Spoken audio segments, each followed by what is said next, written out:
Hello বন্ধুরা, আমি বর্ণালী। কেমন আছো তোমরা সবাই? আশা করি খুব ভালো আছো এবং সুস্থ আছো।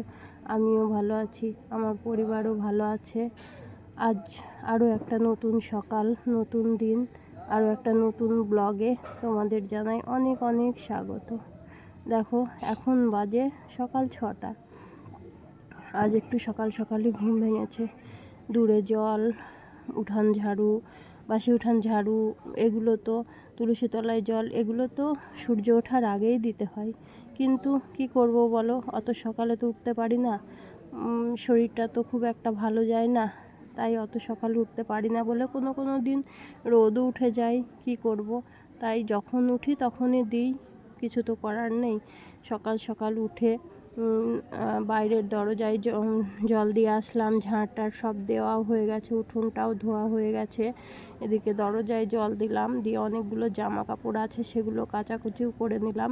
তারপরে নিজে ফ্রেশ হয়ে বাসি কাপড় কেচে চলে আসলাম তুলসী তলায় জল দিতে। তুলসী তলায় জল দিয়ে এবার কয়েকটা ফুল নেব। কি বলো তো, নিজে হাতে লাগানো গাছে যদি ফুল ফুটে না, মনটা খুশিতে ভরে যায়। সুন্দর, আর সাদা ফুল দেখো, আমার তো খুবই সুন্দর লাগে। প্রত্যেক দিন সকালবেলায় উঠে দেখি এই ফুলগুলো, আমার খুব মজা লাগে, খুব খুশি খুশি লাগে মনটা। তাই দুপুরে ঠাকুরকে ভোগ দেবো বলে একটু ফুলও তুলে নিলাম। সব কটা তুললাম না, সব কটা তুললে ভালো লাগে না, গাছটা ফাঁকা ফাঁকা লাগে। এবার চলো, জামা কাপড় কাচা আছে সেইগুলো নিয়ে ছাদে মেলে দিয়ে আসি। আজ আবার একটু মেঘলা মেঘলাও ভাব। জামা কাপড় যদি সকাল সকাল কাচা যায় তাহলে সকাল সকাল মেলে দিলে সকাল সকাল শুকিয়ে যায়, তুলে গোছানোও হয়ে যায় তাড়াতাড়ি। আর এখন যা রোদের তাপ, বাপরে বাপ, রোদের তাতে তো 1 ঘন্টার ভিতরেই জামা কাপড় সব শুকিয়ে যায়। আবার এইদিকে দেখো, আমাদের ঘরের পিছনে মন্দিরটা পুরো জমজমাট হয়ে আছে। কাল বাদ পরশুদিন এখানে বড় নামযজ্ঞের অনুষ্ঠান হবে। পরশুদিন থেকে শুরু হবে। এদিকে প্যান্ডেল মানে সব কিছু মোটামুটি রেডি হয়ে গেছে দেখো। আর এই যে গাড়িটা দাঁড়িয়ে আছে, এই গাড়িটায় মনে হয় ওরা সব গঙ্গা স্নান করতে যাবে। তো বাড়ির কাছাকাছি কোনো অনুষ্ঠান হলে তো খুব ভালোই লাগে, একটু খুশি খুশিও লাগে, গান শোনাও হয়। চলো, জামা কাপড় তো মেলা হয়ে গেছে, এবার নিচে যাই। নিচে গিয়েই দেখছি মাছওয়ালা চলে এসছে। তাই দিয়া বলল, মা একটু রুই মাছ নাও আজকে। আমি বললাম ঠিক আছে, তাই বলে মাছটাও নিয়ে চলে আসলাম। মাছ নিয়ে চলে এসে এইবার আমি খালি পেটে আছি, এখন একটু জল খাবো। বাসি পেটে তো একটু জল না খেলে পেটটা একটু খালি খালিই লাগে। তারপরে আমার দিয়ারানির হাতের চা, দিয়ারানি চা করতে চলে গেল।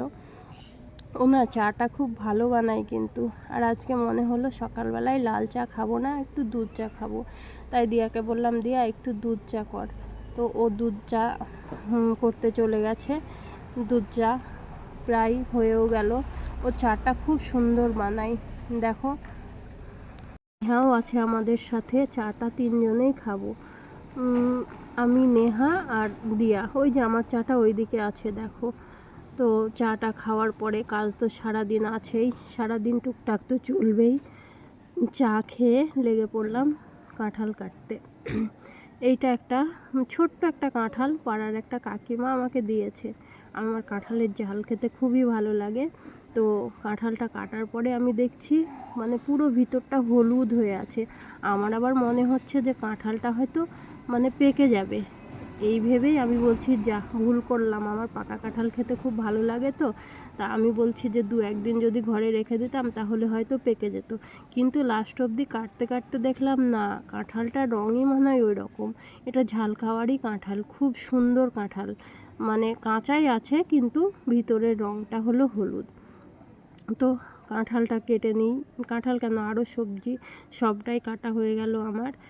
এইবার জানি না আজকে রান্না কখন হবে, কি হবে, আদেও জানি না কি করব। দেখি কি করা যায়।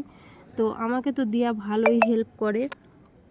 এইদিকে আবার দেখো পিসি ভাইজির মানে খাওয়া দাওয়া চলছে, ভাইজি পিসিকে খাইয়ে দিচ্ছে। আর ওই যে পুচকুটা চলে এসছে।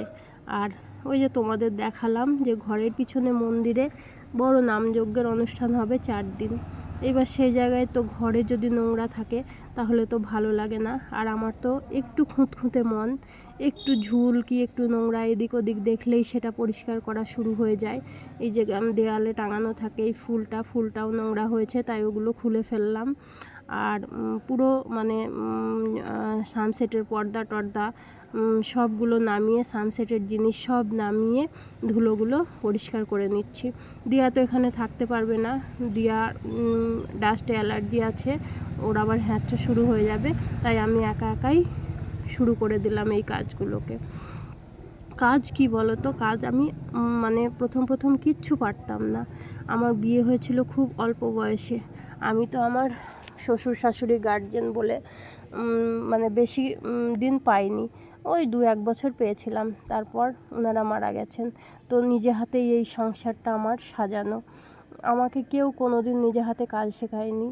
আমার বিয়ের আগেও আমি কোনো দিন বাড়িতে কাজ করিনি, কিন্তু আমার কোনো অসুবিধা হয়নি। আমি নিজে সব কাজ শিখেছি। শুধু একটা জিনিস ভাবতাম যে এইটা এইভাবে করে দেখি তো কেমন হয়। তো আমার চেষ্টা কোনো দিন বিফলে যায়নি। সেই কাজটা সত্যি আমার সফল হয়েছে।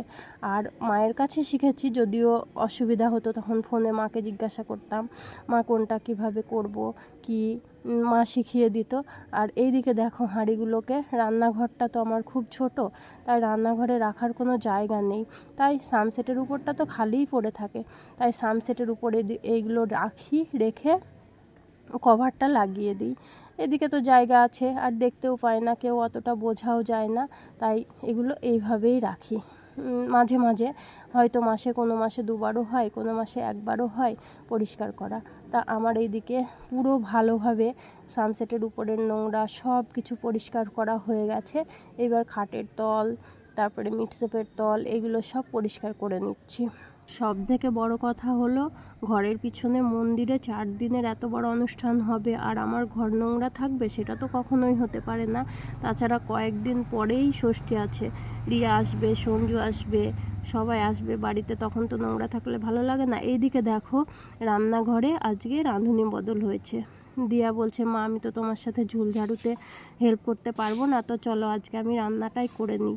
আমি বললাম ঠিক আছে, তাহলে যেমন পারো সেরকমই রান্না করো, আমি সেটাই আজকে খাবো। ও রান্নাঘরে যেতে চায় জানো তো, কিন্তু আমি ওকে যেতে দিইনি ভয়ে। আমার কোথায় গায়ে হাতে তেল পড়বে, কি মশলা করতে পারবে না, এটা পারবে না ওটা পারবে না, জানে না এমনটা কিন্তু নয়, সবই কিন্তু জানে। নিজের যখন মনে হয় আজকে আমি মাংস রান্না করব, আমাকে বলবে মা তুমি জোগাড় করে দাও, আমি রান্না করে নিচ্ছি। আবার যদি চাউমিন, ম্যাগি, পাস্তা এইসব খেতে ইচ্ছা হয়, এগুলো কিন্তু ও নিজেই করে, আমি কিন্তু ওগুলো করিনি। কিন্তু আমি একটা জিনিস ভাবি যে শ্বশুরবাড়ি গেলে তো সব কাজই করতে হবে। এখন আমার কাছে আছে একটু রেস্ট তো পায় না, যদিও পড়াশোনার চাপ বেশি। আর পড়াশোনার চাপের ভিতরে আমি ওকে বলিও না কাজ করতে। হ্যাঁ, কাজটা করে, আমি খাটের নিচে মানে গিয়ে ঘর মুছতে পারি না, তাই প্রত্যেক দিন ঘর মোছাটা কিন্তু ওর এতেই থাকে, ঘরটা ওই মোছে প্রত্যেক দিন। এইদিকে দেখো আমি ঘরের কাজ সেরে বেড কভার চেঞ্জ করে নিয়ে আবার এই ঘরে চলে আসলাম বেড কভারটা চেঞ্জ করতে। কারণ এই বেড কভারগুলো, বালিশের কভারগুলো সব সকাল সকাল কেচে দিয়েছিলাম, এগুলো দেখছি শুকিয়ে গেছে, তাই আমি ভাবলাম একেবারেই কাজে যখন লেগেছি তখন এইগুলোও একবারে পেতে নিই, তাই বলে এই ঘরেও চলে আসলাম পরিষ্কার করতে। এইদিকে সকাল সকাল ঘরটাও এই দিকটা মোছা হয়ে গেছিলো, ওই ঘরে ঝুল ঝাড়ছিলাম বলে ওই দিকটা মোছা হয়নি, তাই আবার আসা যাওয়া হয়েছে, নোংরা হয়েছে, তাই হালকা হালকা করে উপর আমিও মানে আর একবার মুছে নেব। মুছে নিয়ে এইদিকে আবার আজকে রেশন দিচ্ছে, আমি রেশন আনতে যাব, কারণ দিয়ার পড়া আছে, একটু পরেই ও পড়তে যাবে, ও রেশন আনতে যেতে পারবে না, আমাকেই তো সব করতে হবে, দিয়া আর কতটুকু হেল্প করবে আমাকে, ও তো বাচ্চা, ও কি সবটা পারে বলো। তো আমি তো বেশিরভাগটা করি, তো আমার আবার এই লাঠি দিয়ে ঘর মোছা পোষায় না, আমার মনে হয় এখানে নোংরা আছে ওখানে নোংরা আছে, আমি এইভাবেই অভ্যস্ত। এইভাবে ঘর মুছলে মনে হয় যেন ঘরের মানে এই কোণা ওই কোণা সব নোংরা যেন হাতের মধ্যেই চলে আসে, তাই আমি এইভাবে ঘর মুছতেই অভ্যস্ত। তো চলো এবার রেশনটা নিয়ে আসবো, রেশনটা নিয়ে আসার পরে এখনকার মতো কাজ কমপ্লিট, রেশন নিয়ে এসে স্নানটা করে নেব। তো স্নান করে চলে এসেছি ঘরে চলে এসে এখন ঠাকুরকে মিষ্টি জলও দেওয়া হয়ে গেছে, তারপরে চেঞ্জ করাও হয়ে গেছে। এবার মাথাটা আঁচড়িয়ে একটু সিঁদুর একটু টিপ পরে নেব। এই সময়টুকুই আমার একার, এই সময়টুকুই নিজের জন্য। তাছাড়া কোনো সময় আমার নিজের জন্য নেই, আর ভাবিও না নিজের জন্য। কি হবে নিজের জন্য ভেবে? সংসার সন্তানের কথা ভাবলেই হবে। তো আজকে আমাকে একাই খেতে হবে, কারণ দিয়া রান্না করে স্নান করে খেয়ে পড়তে চলে গেছে। আমার একা একা খেতে যদিও ভালো লাগে না, কিন্তু কি করব বলো। এই যে 6টার সময় উঠেছি, এখন 1:30 বাজে, এতক্ষণ পুরো দমে চললো।